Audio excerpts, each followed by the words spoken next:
Welcome back after the break. Break पर जाने से पहले धनवीर सिंह जी, आप कह रहे थे कुछ हमारे मामलात की बात जो आपको लगता है, जो आपकी राय है, जो आपकी मालूमात है, उसके हिसाब से मुझे ये फरमाइए, ये जो आपके नाम में धनवीर सिंह है, ये सिंह आपको बायकास्ट एक पंजाबी बनाता है, मैं दुरुस्त हूं? नहीं, मैं राजपूत हूँ। आप राजपूत हैं। मोस्टली जो सिंह होते हैं आप पंजाबी बोल लेते हैं, ठीक है। तो 1984 में क्या हुआ था? ये जो खालिस्तान तहरीक है, ये क्या है? खालिस्तान तहरीक जो है वो भी पाकिस्तानी सपोर्टेड थी, ये आपको भी मालूम है। ऑफ टोपैक के थ्रू जियाउल हक साहब की शुरू करी गई थी, वो आज की तारीख में खत्म हो गई है। तो माओ बागियों को मुशर्रफ साहब सपोर्ट कर रहे थे? माओ बागियों को कौन सपोर्ट करता है? नक्सल बागियों को कौन सपोर्ट करता है? नागालैंड में कौन सपोर्ट करता है? सिक्किम में कौन सपोर्ट करता है? आसाम में कौन सपोर्ट करता है? 1996 के फिगर्स इंसानी हकूक की तंजीमों का अवेलेबल नहीं। 97 में 202, 98 में 118, 99 में 502, 2000 में 452, 2014 में 222, 2015 में 168 सिविलियन। 10,000 से ज्यादा बीबीसी बता रहे हैं, 20,000 अल जजीरा बता रहा है। और आपकी जो सिक्योरिटी फोर्सेस की डेथ्स हैं वो 2,606 आ रही हैं। ये भी पाकिस्तानी प्रेसिडेंट्स ने, प्राइम मिनिस्टर्स ने, इन्होंने किया। 2 दर्जन तहरीकें हम चला रहे हैं। नागालैंड में कोई इंसर्जेंसी आज की तारीख में नहीं है। असम में इंसर्जेंसी खत्म हो चुकी है। और जो माओइस्ट, ये 2 दर्जन तहरीकें हम चला रहे हैं। आपके फौजी मारे गए हैं वहां पे तो जमीनी तहरीक है, वो वहां पे इंडिजिनस है, वहां के लोगों की अपनी तहरीक है। भी आपके 2 फौजी मारे गए हैं। चलिए छोड़े, नागालैंड, सिक्किम, आसाम छोड़ें। अच्छा, जरा मैं दिल्ली में तारिक में दिल्ली में अमेरिका के ह्यूमन राइट्स के इदारे ये कहते हैं कि अगर उनकी खवातीन जाएं तो होटल से बाहर ना निकलें, आप हमारी दिल्ली में बाहर ना निकलें, जहमत ना उठाएं उसकी। अमेरिका के ह्यूमन राइट्स के इदारे कहते हैं कि अगर उनकी खवातीन इंडिया जाएं तो दिल्ली में भी अकेली होटल से बाहर ना निकलें। हाँ, तो मत निकले, आप दिल्ली में ना आए।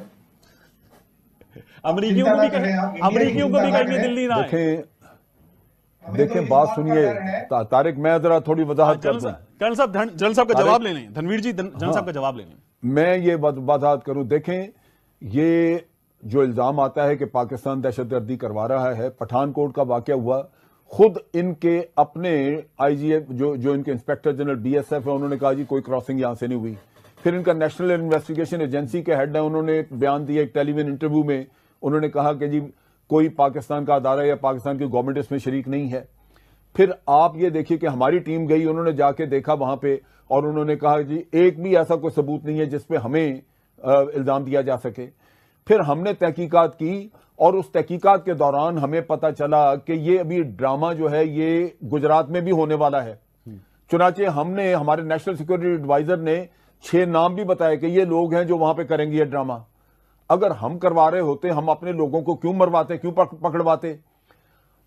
जो उड़ी का वाकया हुआ, हमने कहा जी थर्ड पार्टी किसी से बाहर न्यूट्रल इन्वेस्टिगेशन करवा लें। अब चीज ये है, आईएसआई एक प्रोफेशनल ऑर्गेनाइजेशन है, प्रोफेशनल इंटेलिजेंस एजेंसी है। दुनिया में कोई भी कमजोर से कमजोर इंटेलिजेंस एजेंसी दूसरे मुल्क में काम कराने के लिए अपने भेजती। ये तो बेसिक प्रिंसिपल के खिलाफ है कि अपना आदमी भेज के कोई किसी के जहां 2 दर्जन तहरीकें अलहदगी की चल रही हो, यही रुकेगा। मैं धनवीर सिंह जी को कर दूं, मैं धनवीर सिंह जी को भी सुनवाऊं कि भारत के मौजूदा नेशनल सिक्योरिटी एडवाइजर और गुज़श्ता दिनों में भारत के जासूस आजम अजीत डोवल साहब जो हैं वो खुद क्या एतराफ कर रहे हैं, अपने व्यूअर्स को हम ये सुनवाना चाहेंगे इस वक्त। पहले लाहौर के अंदर में एक बड़ी भारी औलिया की एक मजार है जिसपे बहुत सारे लोग आते हैं। तो नेचुरली मैं, क्योंकि एक मुस्लिम उसमें रहता था और उसके साथ में रहता था, तो मैं वहां से गुजर रहा था और मैं उस औलिया के उसमें आया और मस्जिद से वापस आया और एक उसमें मिला। तो एक आदमी एक कोने पे बैठा हुआ था, बड़ी आकर्षक उसका व्यक्तित्व था, बड़ी सफेद लंबी दाढ़ी थी। उसने मुझे बुलाया, उसने कहा तुम हिंदू हो? मैंने कहा नहीं। कहता मेरे साथ आओ। मैं उसके साथ चला गया। वो मुझे 2-4 गलियां ले जाके छोटे से कमरे में ले गया। उसने दरवाजा बंद कर दिया। उसने कहा देखो तुम हिंदू हो, मैंने कहा आप क्यों कहते हैं ये? कहने लगे, उसने कहा देखिए आपके कान छिदे हुए हैं। उसने कहा देखो पता है मैंने ये ऐसा क्यों कहा? मैंने कहा क्यों? उसने कहा क्योंकि मैं भी हिंदू हूं। ठीक है जनरल साहब, जो आप बात करते हैं ना कि कोई भी एजेंसी अपने लोग नहीं भेजती, अब ये इस वक्त भारत के नेशनल सिक्योरिटी एडवाइजर हैं, जो धनवीर साहब को आप जवाब दे रहे थे उस जवाब में हम ये भी ऐड कर लेते हैं, आप अपनी बात कंटिन्यू कीजिएगा। मैं वजाहत कर दूं कि आज आईएसआई के पास इंडिया की जो 2 दर्जन वहां पे तहरीकें चल रही हैं, उसमें अगर हम कोई फायदा उठाना चाहें तो इतना वहां पे एसेट्स मौजूद हैं कि मैं आपको बताऊं कि इनको समझ ना लगे कि हो क्या रहा है। लेकिन चूंकि एक रियासती पॉलिसी थी, हम खुद टेररिज्म के अपने मुकाबले में लगे हुए हैं, जो कि हिंदुस्तान करवा रहा है अफगानिस्तान की सॉइल से, जिसके सबूत बेशुमार कलभूषण की शक्ल और बेशुमार और मौजूद हैं। हमने ये काम किया नहीं।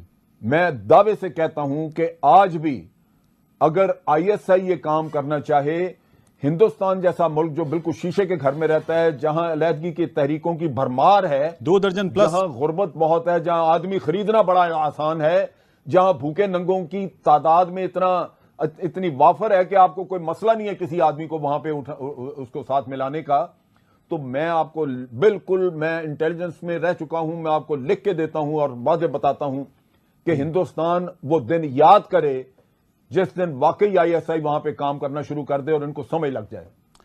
धनवीर सिंह जी, चीज जो है ये बिल्कुल इनकी, अब अगर आप इनकी रियासती बात कर रही हैं तो फिर 2 दर्जन से ज्यादा आजादी की तहरीकें आपके यहां चल रही हैं, इस पर बात करनी है तो इस पर बात कर लेते हैं। ड्रामा लेके देश करना है, लेकिन सवाल सुन लीजिए, पहले सवाल सुन लीजिए, धनवीर सिंह जी, जनरल साहब मैं धनवीर सिंह जी का रिस्पॉन्स ले लूं। लेकिन धनवीर सिंह जी बात क्या हो रही थी, सुनिए, बात सुन लीजिए पहले। धनवीर सिंह जी, धनवीर जी बात सुन लीजिए पहले। मैं तो आपसे अर्ज कर रहा हूं कि जब सरताज अजीज साहब ने दौरा किया तो खुशदिली के साथ किया, ये जेस्चर कैसा था? कि वो नहीं कर पा रहे हैं तो इसलिए वो एक हाई मॉरल ग्राउंड लेने की कोशिश कर रहे हैं। हम तो जमीन पे काम करते रहे हैं, हमें तो मालूम है। मेरा आपसे सवाल ये था, धनवीर सिंह जी, मेरा आपसे सवाल यह है कि सरताज अजीज साहब ने दौरा किया, ये जेस्चर कैसा था?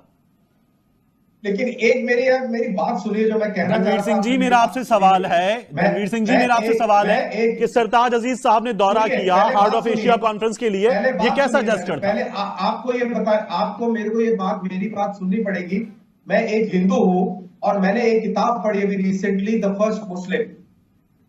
उसके अंदर मैंने ये ज्ञान मेरे को मिला कि मोहम्मद द प्रॉफिट का ये कहना था कि मुस्लिम वो कहलाएगा, मुसलमान वो होगा जो सच बात बोलेगा, जो सच्चा और ईमानदार आदमी अल्हम्दुलिल्लाह वही मुसलमान होगा। मुझे एक चीज का फख्र है कि धनवीर सिंह जी आपके पास मिसाल देने के लिए मेरे नबी की मिसाल थी, अल्हम्दुलिल्लाह 12 रबीउल अव्वल हमने अभी गुजारी है और आप भी वहीं से मिसाल दे रहे हैं। अब मुझे बताइए, मेरा आपसे सवाल था कि सरताज अजीज साहब ने दौरा किया, कैसा जेस्चर था?